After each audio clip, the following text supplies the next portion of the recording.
शादी होती क्या है, किसके क्या हुकूक हैं, उसको कैसे देने हैं, इन्हें तो वो चीज़ पता नहीं है। तो अब इनको तो कोई ना कोई तो प्रोपेगेंडा चाहिए जो लोगों तक बताया जाए, कि लोगों को समझाया जाए कि कैसे जो है मुसलमानों से नफरत करना है, मुसलमानों को कैसे टारगेट करना है, उनको कैसे मारना है, कैसे उनको जो है एजुकेशन से दूर करना है, कैसे उनकी औरतों को घर से बाहर लाना है, कैसे उनकी औरतों को गुमराह करना है, कैसे उनके बच्चों को जो है दीन से दूर करना है। ये सारी चीजें तो चल रही है, और इसमें कोई एक ये नहीं है जो शामिल है, पूरी की पूरी टीम है, पूरा का पूरा जो है एक समाज, एक तबका है जो आपको नहीं देखना चाहता कि आप जो है वो एजुकेशन में आगे हो या किसी भी चीज में आगे। आप किसी चीज में आगे होके देखो, आपको फौरन से एक टाइटल के साथ दिख जाएगा कि ये फलाना जिहाद, यूपीएससी जिहाद, इस तरीके के, यानी कि एक आपके ऊपर जो है इल्जाम लगाया जाएगा, और लोगों के सामने, दुनिया के सामने, या मेन स्ट्रीम पे जो है लोगों को बताया जाएगा, दिखाया जाएगा कि किस तरीके से जो है वो लोगों के। मैं आपको कुछ जो है स्क्रीनशॉट्स लिए हैं मैंने, वो मैं आपको ज़रूर दिखाऊंगा, और आप देखें और देख के ज़रूर समझें, आंखें खोलें अपनी, और दुनिया को देखें कि दुनिया जो है वो किस तरीके से आपकी दुश्मन बनी हुई है। तो मैं आपको इंशाल्लाह भी दिखाता हूँ, आप देखें, इसमें आपको समझ आएगा। अभी मैंने जो है अपनी ये ओपन कर दी है चीज़ें जो मैं आपको शेयर कर रहा हूँ, और अभी जो है हम इसको ओपन करेंगे।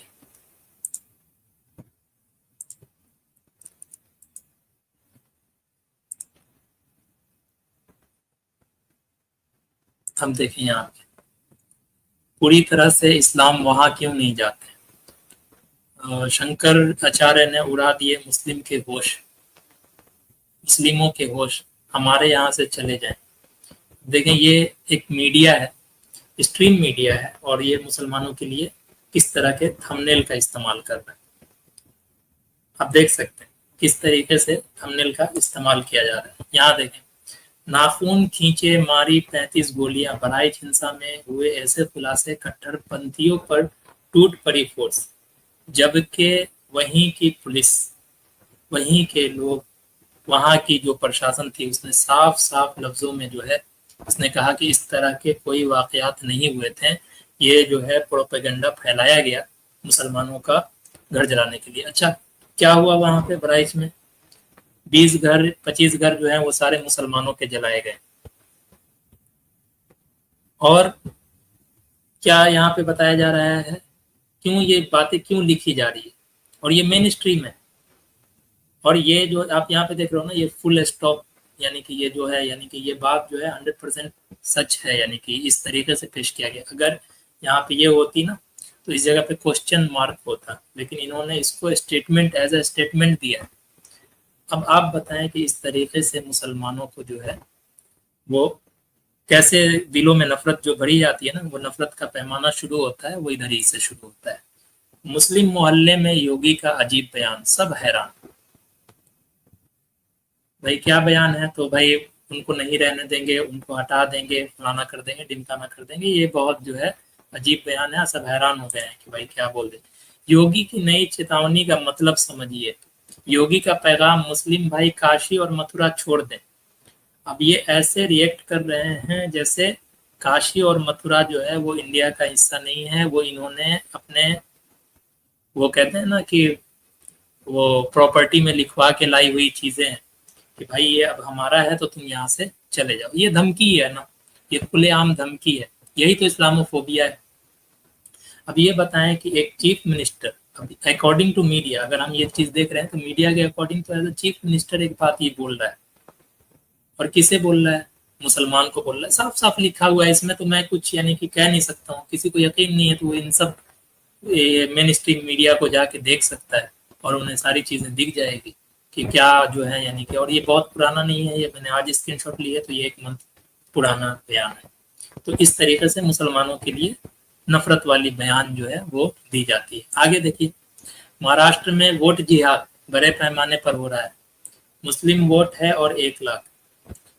अब बताएं, ये देखें कि वोट जिहाद हो रहा है। वोट जिहाद का मतलब क्या है? यानी कि एक बंदे का क्या ये अथॉरिटी नहीं है कि वो अपना वोट किसको देना चाहे दे सके? किसको देना चाहे वो वोट नहीं दे सकता है? मतलब कि वोट जिहाद किस किस पैमाने पे आप काम कर रहे हो भाई? किस पैमाने पे ये मीडिया हो? आप अपने आप को मेन स्ट्रीम मीडिया कह रहे हो।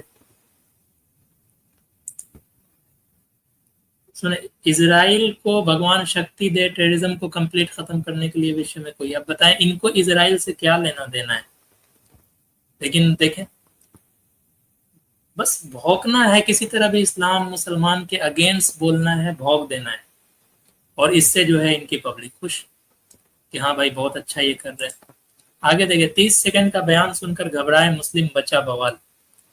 क्या घबराए मुस्लिम, क्या मचा बवाल? क्या आपने बोला होगा? मुसलमानों को धमकियां दी होगी, मुसलमानों को मारने की बात करी होगी, यही तो किया होगा आपने। और इससे आप सोच रहे हो कि मुसलमान जो है वो घबरा गया, मुसलमान जो है वो ये हो गया। तो ये सारी नफरत वाली बातें जो है, अगर यही एक बात मुसलमान बोल दे, यही बात मुसलमान बोल दे, तो पता नहीं फिर जो है, यानी कि उसको यूपीए और एनएसए और पता नहीं यूएपीए और कौन कौन से एक्ट हैं, सारे एक्ट डाल के जो है उनको जेल में डाल दिया जाएगा। और जो है उनकी बेल छोड़िए आप, जो है यानी कि जमानत बेल ये सब तो मिलना दूर की बात है। 1500-1500 दिन, 2000 दिन जो है वो जेल में ऐसे ही बगैर ट्रायल को गुजारना है। आगे देखें, खत्म नहीं है अभी।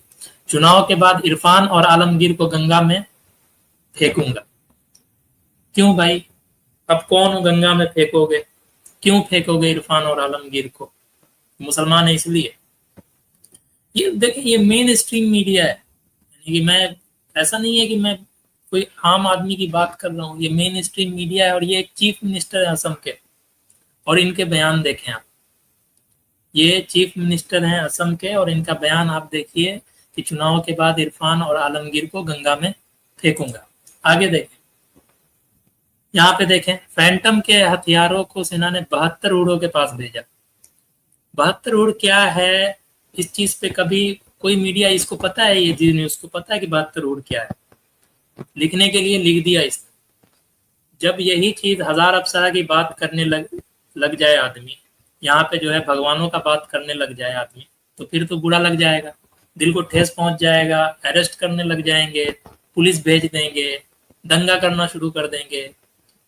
भाई जब आप अपने आप पे बर्दाश्त नहीं कर सकते हो, तो क्यों दूसरे के इसको इमोशन को हर्ट करते हो यार, इस तरीके के यानी कि बयान देके, बातें बना के।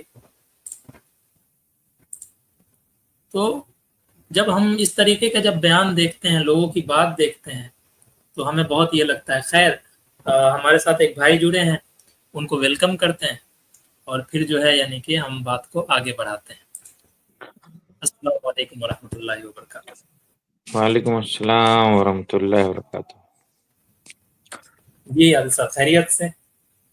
जी सब ठीक है, अल्हम्दुलिल्लाह सब चल रहा है। जी बताएं, आज का टॉपिक तो आपने देखा होगा, इस्लामोफोबिया के ऊपर। इस्लामोफोबिया, इस्लामोफोबिया याद से नहीं है, एक जमाने से है। ये कहिए कि भारत में अभी चरम पे चल रहा है। जब से मोदी सरकार हुकूमत में आई, तब से इसका मेन मकसद यही है कि हिंदुओं को और गैर मुस्लिमों को मुसलमान का डर दिखा के एक तरफ वोट खींचा जाए। पोलराइजेशन जिसको बोलते हैं, यही है कि एक तरफ वोट, पूरा एक तरफा वोट गिराया जाए। और इसमें प्रशांत किशोर का भी एक बात था कि आप मुसलमान की इतनी बड़ी आबादी है हिंदुस्तान में, 18%, 19%, 20%, जो भी, इतनी बड़ी आबादी को दरकिनार करके आप देश नहीं चला सकते। लेकिन बीजेपी गवर्नमेंट चाहती है कि पूरा का पूरा इसको दरकिनार कर दिया जाए, मतलब मुसलमान को कोई मतलब ही ना रखा जाए, ना उसको पार्टी में, ना कहीं, मतलब मेन स्ट्रीम से ही गायब कर दिया जाए। ये सोचती है मोदी सरकार, सोचती है। इसलिए बस हिंदुओं को डर दिखा कि मुसलमान जहाँ रहेगा दंगा कर देगा, पत्थर फेंक देगा। इतना भी इंसिडेंट हुआ, अभी जो इंसिडेंट हुआ था, खुद वो लड़का मुसलमान की छत पे चढ़ गया, ग्रिल हम्म। गिरा दिया। अब उधर जी से जी, उसके अभी पास वही बात लाइसेंस। मैं बात कर रहा था अभी, हाँ, थंबनेल जो है दिखा तो रहा था। ये सब प्लानिंग के तहत बाद में जब स्टिंग ऑपरेशन हुआ, कोई सा न्यूज चैनल था, तो स्टिंग ऑपरेशन किया तो उसमें बता रहा था कि पुलिस से जब हम्म। बात हुई तो पुलिस से बात हुई, बोल रहा था कि 2 घंटा का टाइम है। फिर बाद में वो बोल रहा है कि पुलिस ही धोखा दे दिया, हम लोग को 2 घंटा का टाइम था, वो पहले एक्शन ले लिया। तो प्री प्लान था ये सब। अखिलेश यादव से बोला कि हाँ प्री प्लान है ये। हम्म। तो इस तरह से सत्ता में बरकरार रहने के लिए बीजेपी और उसका विंग जितना है ये सब काम करवाता है। साफ है। अभी भी यूपी में जो उपचुनाव हुआ उसमें भी यही था, पूरा मुसलमान की तरफ से ये आरोप लग रहा था कि किसी का वोटर लिस्ट में नाम नहीं है, जा रहा है तो वोट नहीं देने रहा। अखिलेश यादव इस पे भी बोला था। तो यही है मेन कि हिंदू वोट को कैसे एक तरफ कर दिया जाए, सारा हिंदू वोट हासिल किया जाए। और अब उसके लिए सारा मेन स्ट्रीम मीडिया जो भी बड़े बड़े चैनल है सब सरकार के पीछे है, कि जो कहे, क्योंकि फिर सरकार के खिलाफ बोलेगा तो उस पे एक्शन हो जाएगा। तो इसीलिए इस तरह का वो जो लिखता है अपने न्यूज में, यहाँ 72 हो रही है वो फलाना ढिमाका। हेमंत बिस्व शर्मा वो तो शुरू से ही फालतू की बात बोलता है, आज से नहीं हमेशा से ही वो असम में पोलराइजेशन का राजनीति वो कर रहा है। लेकिन समझना यही चाहिए कि इतनी बड़ी आबादी को आप दरकिनार करके नहीं कर सकते। ठीक प्रशांत है। किशोर भी बिहार में बोला कि नहीं कर सकते हैं। आप सोचते हैं कि इतनी बड़ी आबादी को आप दरकिनार कर दीजिएगा, अपने सत्ता चलाइएगा, उससे होता नहीं। मसला सेकुलर एक मुल्क ये भी में इस चीज है तरह। ना,